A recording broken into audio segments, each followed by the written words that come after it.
Hello, this is a discourse on the book Christ in You.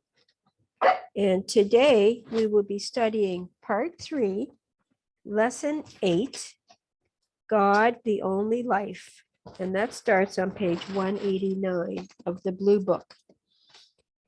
So I'm Angel Christ Child, and I'm joined by my friend, and we will be discussing today the book Christ in You, and also A Course in Miracles, possibly near-death experience, and the Bible, so that people will start to understand the implications that come from the different texts that support it.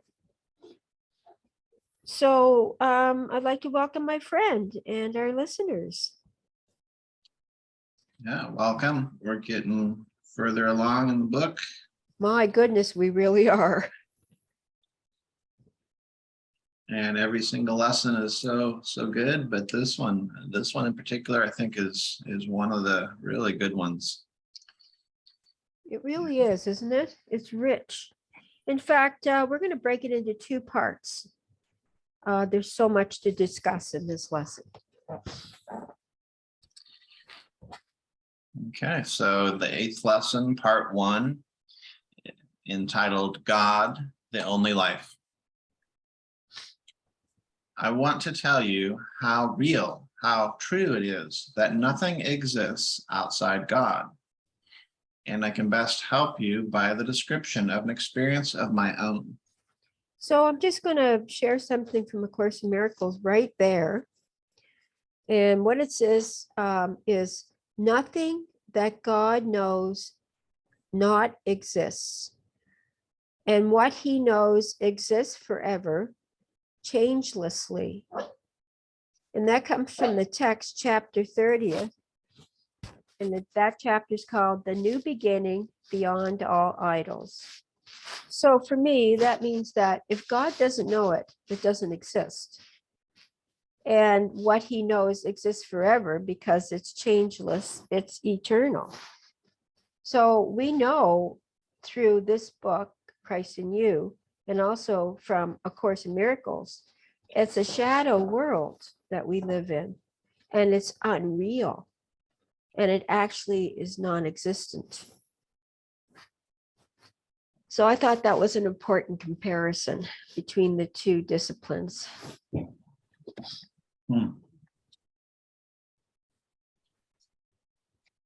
Yeah, it's kind of a paradox. It feels real, but yet it's not real. It's like maybe it's the ultimate the ultimate virtual reality game or something. You know what? That's a good way to look at it, because we are playing a game, and we're playing it for ourselves alone. Because God really is not terribly interested in our game, and doesn't even know we're here, to be quite honest with you, according to the Course in Miracles. So it's a good perspective, friend. It is. So many analogies. I like what he's going to talk about here too, because he's really trying to relate his experience. Yes. And yeah, so it says, life, both here and there, is a constant unfoldment, always fresh, a continual revelation. I have already told you of my entrance into the spiritual world. And now may I speak of one of my steps into a greater fullness of God, into life more abundant. I had learned many things. The spiritual faculties were quickened, and I was always learning that our special need is to have greater capacities for God, to do as Paul says continually, yield yourselves to God. So yield yourself to God. To me, that means if you ask someone to yield, it means to give way, right? So I think we're being asked to give way to God and yield to God And I just want to share something from A Course in Miracles about that. It says, attack will always yield to love if it's brought to love, not hidden from it. There's no darkness that the light of love will not dispel unless it is concealed from love's beneficence. And that's from the text, chapter 14, Teaching for Truth for the Light of Communication. So for me, that means that attack of the ego, which is what attacks us and creates this world, will yield to love if it's not hidden from the ego. And that there's no darkness of the ego that the light of love will dispel. You know, just like when you walk into a room and you turn on the light, it'll dispel the darkness. Mhm. Yeah. So if we yield ourselves to God, then we're able to dispel the darkness of the ego and the shadow world, as Christ in you calls it.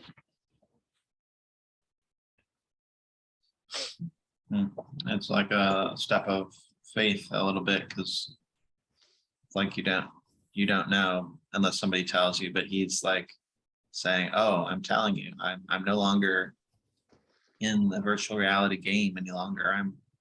Yeah. I'm out of it, and now I can tell you, oh, this is what it's like. Really.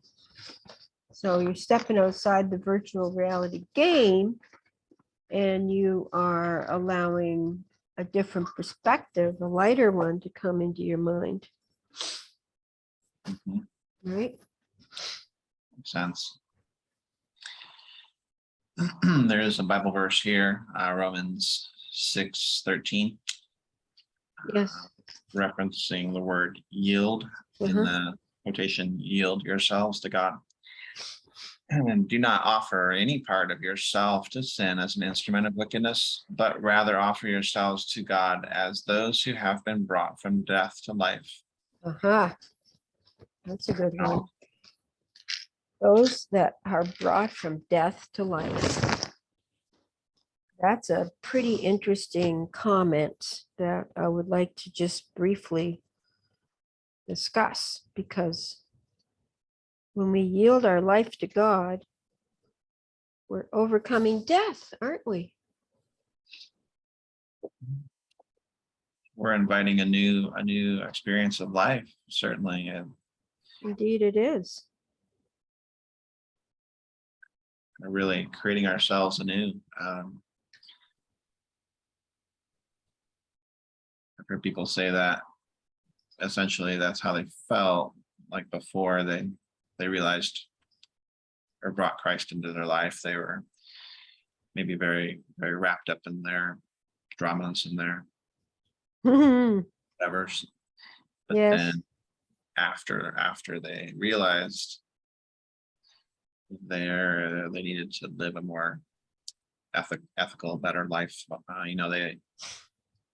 they realized that so much changed for the better in their life. Well, it certainly helps to get a different perspective on people's what seems like insane behavior.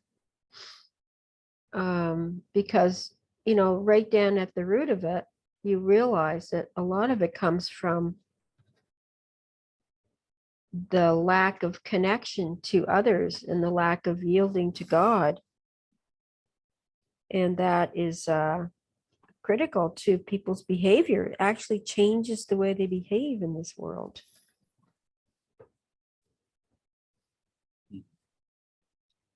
Yeah. And if your heart and your mind is rooted in the real world, which is the eternal world, you can see this as a temporary, well, Christ in you calls it a classroom. And certainly it's a classroom as far as Course in Miracles is concerned as well. It's a teaching platform, so to speak. So it's really important to yield and to accept God's love's beneficence, as the Course says.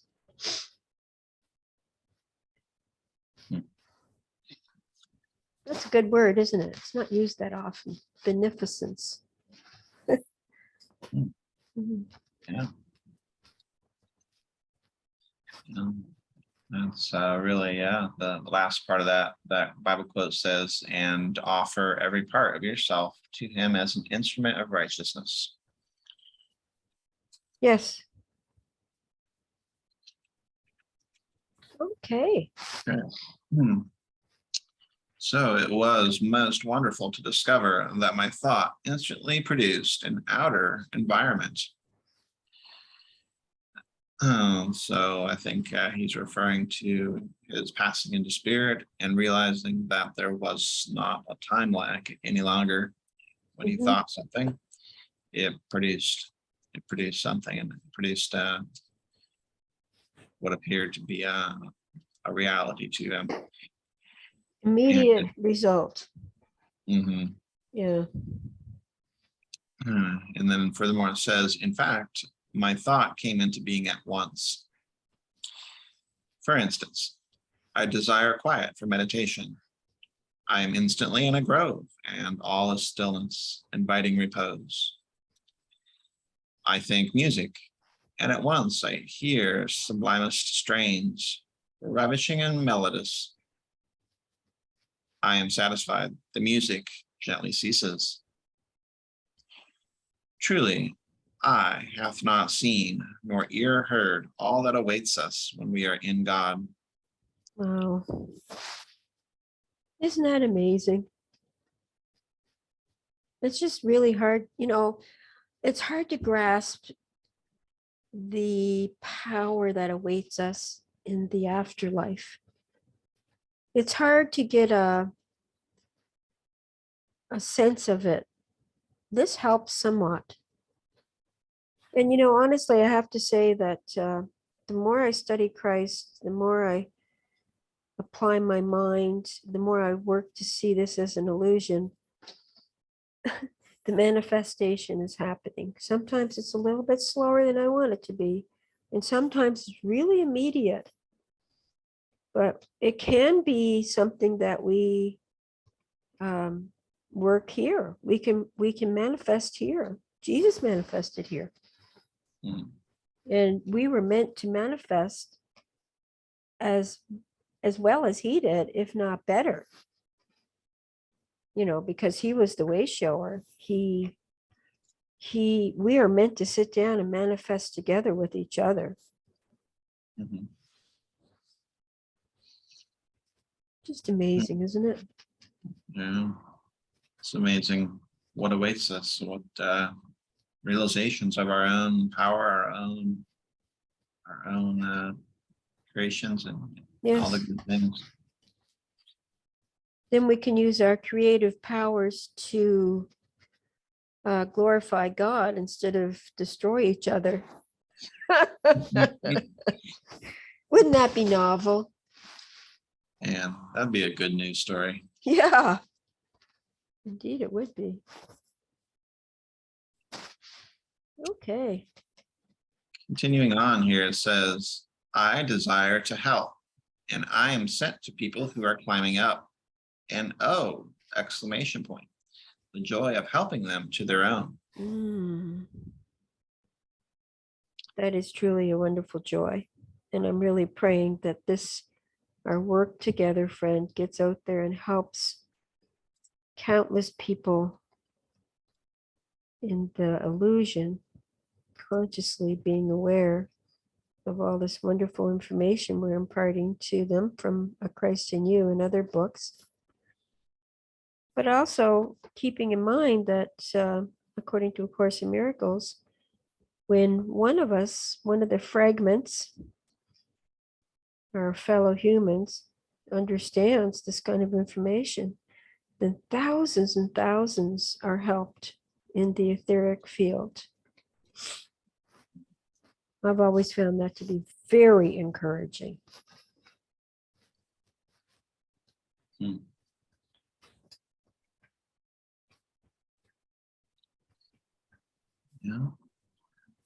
I guess that's why I presume that's why he wrote the book, because he was trying to help us know the joy of coming to our own and Yes. kind of giving us a helping hand here. So Mhm, mhm. this is my longing desire for you. Be ye holy, healthy, for I am holy, healthy, says God. And there's a Bible verse around the word holy. Yes. Leviticus 19:2. Speak to the entire assembly of Israel and say to them, be holy, because I, the Lord your God, am holy. Isn't that marvelous? And there's, for the next line there, I've got a quote. Maybe I'll just read the next line and then read the quote. It says, be ye holy, healthy, for I am holy, healthy, says God. Happiness and health and all good is God. So I just want to share something about that from the course. It says, the only loving thoughts of God's Son are the world's reality, and the real world must be in his mind. And that's from the text, chapter 12, the Holy Spirit's curriculum, 3, the investment in reality. So basically what it's saying is the real world must be in our mind so that we don't get confused, I believe, about what's out there in the illusion. And I just want to note too, a lot of course students get confused about happiness and health. And they, some of them cannot achieve the holy instant of healing that is spoken about in A Course in Miracles. But I also believe that each person must address this issue of health and well-being on their own with Jesus. And we shouldn't be making judgments or jeering at other people about their journey to health and well-being, or neither should we be jeering at people because their bodies aren't healthy or that they're looking for answers for that. The body is worth, it's worth something here. And some people don't believe that, but if you don't have a healthy body, it's a lot harder to do God's will, basically. And we're called to do God's will. So I just want to share that with you because it's quite often a problem with A Course in Miracles students.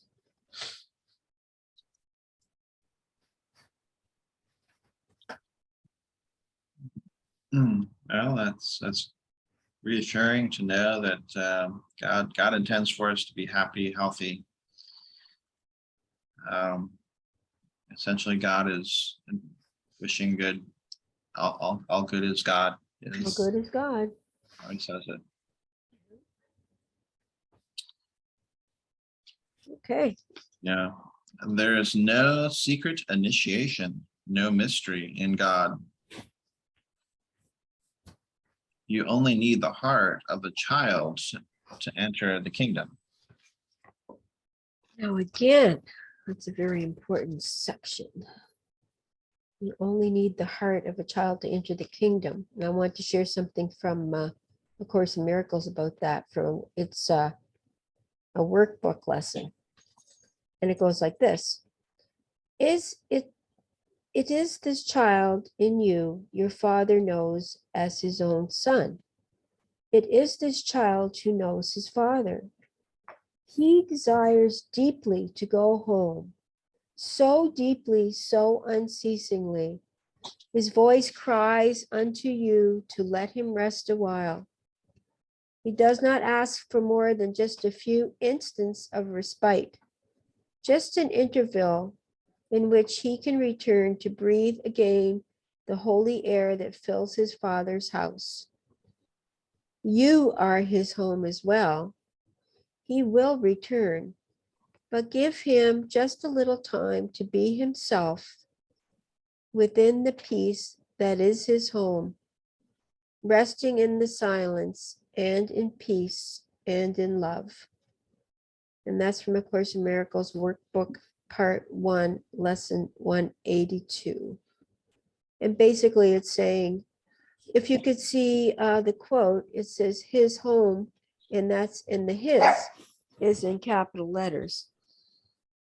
So basically it's the holy part of us that this passage is referring to. And the holy part of us is the child of God.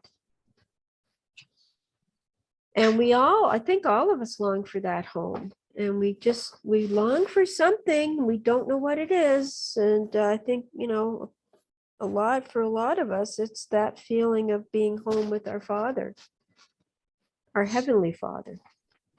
Yeah,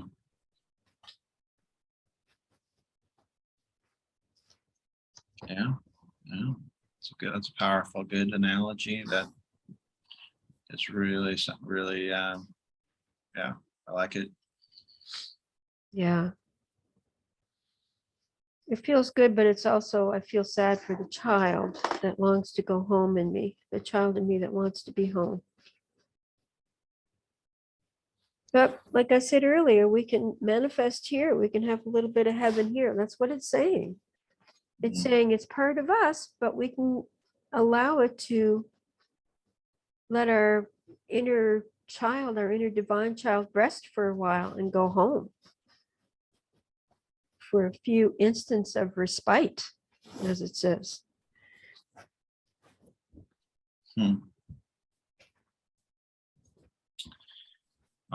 Yeah, well, there's a good Bible verse too that's talking about the child. Yes. It's Mark 10:15. Truly, I tell you, anyone who will not receive, truly, I tell you, anyone who will not receive the kingdom of God like a little child will never enter it. What are your thoughts on that, friend? Yeah, it must be pretty important to some people kind of like stuff away their inner child aspect of themselves, maybe, and that aspect of ourselves is our gateway to God, really. So exactly, that's important. pretty critical.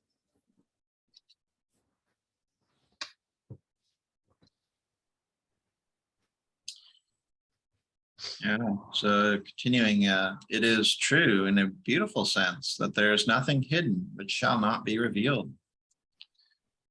All things are open and are yours.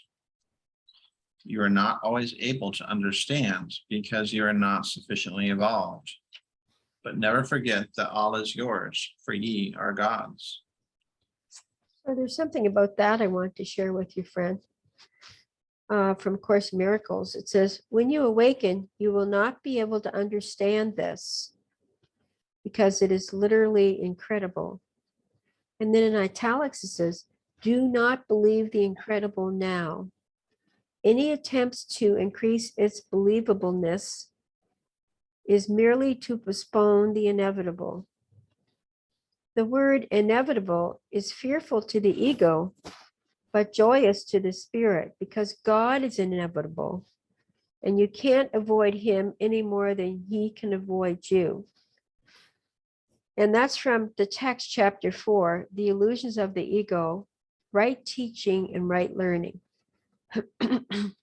So basically, this says to me, don't try to believe the incredible now, because we're still in the grip of the ego.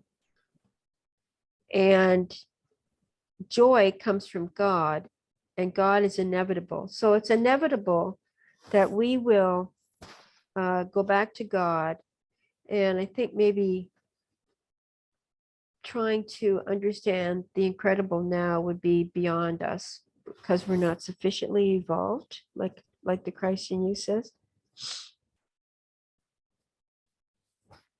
Does that make sense? Yeah, we're touching on some topics that you almost have to be really of a higher consciousness to really see the greater like landscape, the greater like meaning of things. So I guess it takes some trust and some kind of words of wisdom and help that are well timed. And yeah, this lesson in particular, I think is really one of the better ones of the book. They're all great, but this is it's incredible. Yeah. And I agree. I mean, this isn't something that you can just snap your fingers unless you're, well, some people are really good at absorbing and understanding, but it's something that takes time and it takes study. And that's because our egos have us under its control. So we have to kind of pry the ego's fingers from around our brain before we can really, in our heart. So it does take time and consideration and a connection and commitment. Well, it's a worthwhile journey. So Indeed it is. continuing on here, it'll say that even this exquisite joy around me, even the knowledge that my thought made me, did not seem enough, and I longed intensely for God above all else, until I realized that nothing but the infinite could satisfy me. So I want to share about that as well, friend. From A Course in Miracles, it says, know then who abides with you, and the who is capitalized, by merely recognizing what is there already, and do not be satisfied with imaginary comforters, for the comforter of God is in you. And that's from the text, chapter 11, God or the Ego, to the invitation to heal. So it's already in us. We just have to not be satisfied with the ego lies about healing, about this world, about just about everything, and turn to God inside for the comfort that we need.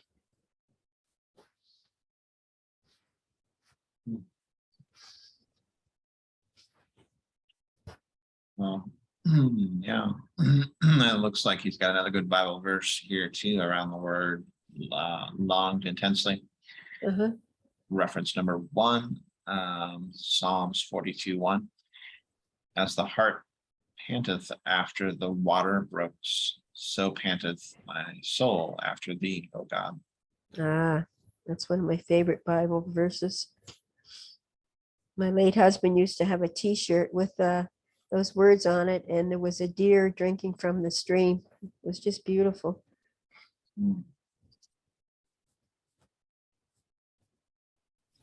Okay. Those his analogies of water and plant seed growing up into the light. So until I realized that nothing but the infinite could satisfy me, this thought, this desire was not answered in the usual way. But one of the shining ones who go in and out among us stood beside me and said, are you ready for the cleansing waters? Your prayer is heard. At the same time, the spirit within repeated the familiar words, ye shall surely find me. And so there's a Bible reference around the words ye shall. It says, ye shall surely find me. What does that mean? Jeremiah 29:13. Bible verse, you will seek me and find me when you seek me with all your heart. Mm, So he was calling from all his heart and his desire and his longing for God. yes. I see. Yes, yes, I said, all for God. And I fell on my knees in an attitude of prayer. Then began the cleansing by the waters from the river of God. And it says river is capitalized. God is capitalized. Yes. So it's a really cleansing stream, really. So it says, from within there rose a cleansing stream that made me aware of its workings in my heart. My limitations must go. I, who thought I possessed relatives, friends, home, must learn that God must enlarge my heart with greater loves, more friendships. Ah. So I just want to share something from the Course for you and our listeners, friend. Let the Christ in you interpret for you, and do not try to limit what you see by narrow little beliefs that are unworthy of God's Son. For until Christ comes onto his own, the Son of God will see himself as fatherless. And that's from a chapter called Chapter 11, God or the Ego, verse number 4, Walking to Redemption. So if we limit ourselves to the tiny beliefs that we have suffered under so far, we will see ourselves without rudderless, without a father, without love, without goodness in our lives. So that's pretty critical to understand and let Christ interpret for us.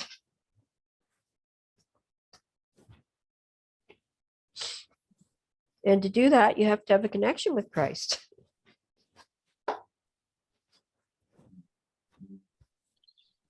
Yeah.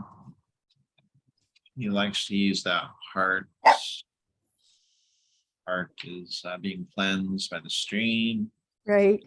We can let go of limitations right here and now, here in our lives now. This might be the best place to let go of limitations. Indeed. It is a very good There's a place. reason we're here to run into some limitations and let them go.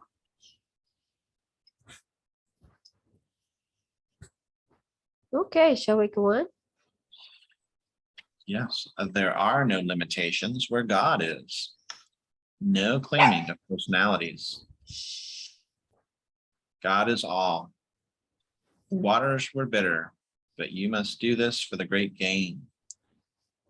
Your ideas and thoughts are not God's thoughts, nor are your ways God's ways. All right, so I guess we'll leave it there. Having a little technical difficulty here with a friend of mine. But in any case, we're going to pick up next time and finish the, this is a very long lesson, so we're breaking into 2 sections. So it's been a really amazing journey today, and I thank you for joining me, friend. And do you have any other comments you want to make before we close? No, this is one of the really good ones. So stay tuned for next week and we'll finish up the second part next week. Yes, we will indeed. And thank you so much for joining us. And my little friend here says, bark, bark. Bye-bye. Okay, thanks again for coming. Bye now.